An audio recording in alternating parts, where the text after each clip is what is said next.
I'd like to briefly talk about Brief Encounter. I'm what you might call a fan of David Lean. I, every once in a while, attempt to get through this murder weapon. It's fucking huge. It's massive. Just as massive as most of his films, which makes the one we're talking about today super unique because of how proportionately simple, minimal, and intimate it is. It's a film he made in collaboration with Noel Howard, who's a wonderful writer. He made four films with him, and we're talking about the final one today, Brief Encounter. One of the best films ever made. I love romantic cinema. I love women's pictures. This one is so special. Uh, What I think about immediately, whenever I think about Brief Encounter, which is more and more the older I get, to be perfectly honest with you, the first thing I think of is the atmosphere. It's like fog and uncertain, unclear, but still somehow so romantic. It's a passionate atmosphere because it's a stylistic one. It's a dreamlike one, which makes sense because the entire narrative structure of this is a daydream that Celia Johnson is having, where she imagines telling her husband all about her affair with Trevor Howard. So it makes sense that the atmosphere is so dreamy. It just feels like this is going to sound so fucking stupid.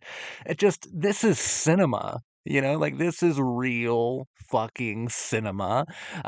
Like when I think of cinema, I think of a movie like this. I think of feelings like this. And I even think of the like understated romanticism of this.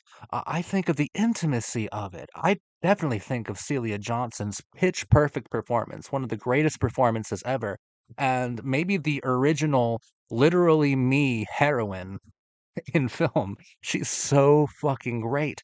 And I love all of the narrative conceits. I love the narrative structure. I love the voiceover. I love that the flashback doesn't feel like it's taking anything away from the immediacy of the romance of the affair of the film itself. Because as Celia is telling us all of these things about her affair, about her whirlwind romance, she is reliving all of the emotions again. She is so startlingly good, startlingly beautiful. And this character that she played here is just startlingly like me. I think most people, and this doesn't make us bad people, but I think that most people have been in a committed relationship and have briefly, and that key word is briefly, met someone who captivated us in a certain sort of way that interested us in a romantic way. There were qualities in that person that we found mesmerizing briefly, and we felt guilt about it, but we also felt super excited too. We felt really alive after feeling so, for lack of better words, domesticated within our committed relationships. Brief Encounter is for those kinds of people. It's for the love that can be so unexpected because you feel so typical and ordinary, but the love itself elevates everything around you into some sort of dreamlike melodrama. Trevor Howard was excellent. The chemistry between these two was to die for. It gets me every time because it doesn't rely on the normal things, right? Like the normal key factors that chemistry within film normally relies upon. This is nuanced, it's subtle, it's understated, and because of all those things working out so perfectly, so meticulously, it hits so much harder than almost anything I've ever felt before. The chemistry between these two is, I mean, it's the essence of relatable. It's perfect. And for 1945, yeah, 1945, this had to have been such a challenging picture, such a unique picture, and I think such an important women's picture. And when we step back and look at David Lean as a whole with these mammoth, oversized epics like Lawrence of Arabia, Dr. Zhivago, Bridge on the River Kwai, even the ones he made with Noel Coward are significantly more expansive, like in which we serve this happy breed, it's significantly more expansive.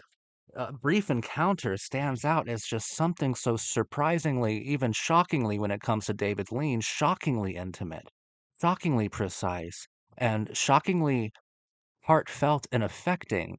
Like, this film is such a mood. It's the mood of all middle-aged fantasies, all those what ifs, all those I can still feel alive. I don't have to feel locked in. Romance. I think that's it. I think that's what it is. Romance. Her husband doesn't know what romance is. He has to ask her while he's doing a crossword puzzle. I don't know, like, well, what's this word? I've never heard of it before. It does everything wonderfully. It doesn't vilify anyone, right? It might poke fun at the husband, but the conscience of Celia Johnson is just weighing down upon her so heavily that she's torturing herself throughout most of the picture, but no one is vilified. It's an intimate story.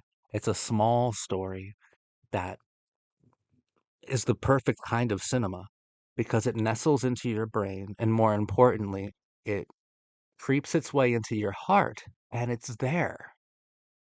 Shamelessly, unrepentantly, it's there as something so relatable, and maybe you shouldn't talk about why it's so relatable, but it's relatable for all of us. All of us feel something so big,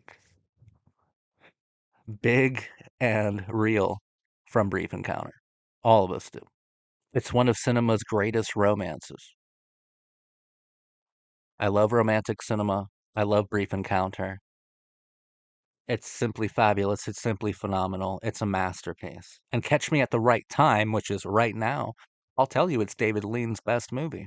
Normally, I'd tell you that The Bridge on the River Kwai or Lawrence of Arabia is his best, but right now, right here, and maybe forever, Brief Encounter. That's easily what David Lean was born to make.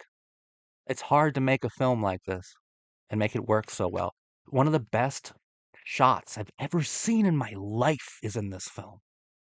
After Celia Johnson and Trevor Howard spend their last day together, and Trevor goes off to Africa to be with his brother and to perform medicine, and she's there alone with like the gossiping weird hag, and she's having her voiceover like, "Oh man, fate is against us. Fate is against us. Of course, our final moments would be ruined by this woman who I secretly cannot stand." And she considers jumping in front of a train. She storms out of the cafe and she almost leaps in front of the train, but she stops. And the shot of her stopping and her hair falling over her face, the wind from the train just smacking her, and the lights. It's top five best shot in fucking movies. Oh my god! And it comes at the end. It is so powerful. Oh my god! It's one of the most impressive shots I've ever seen. And Celia Johnson throughout the entirety of that take is just she's my entire heart there. Brief Encounter is fucking amazing, okay? It's so good. And I think that what I like so much about Brief Encounter's reputation is that it has a very good one, and it continues to have a good reputation, right? People continue to discover this movie and rediscover this film, and more people fall in love with it. It's a classic. It's a beautiful art film, romance cinema that has never lost its touch. It's a women's picture that keeps becoming more and more loved over time, and I really like that. It's really fortunate that some movies, some of the ones that endure, completely earned their spot and deserve all the praise and all the love and all the rewatches every year. Thank God people still love Brief Encounter. I'm gonna stop talking now. This is supposed to be a brief analysis, a brief review, a brief encounter. Thank you so much for watching me.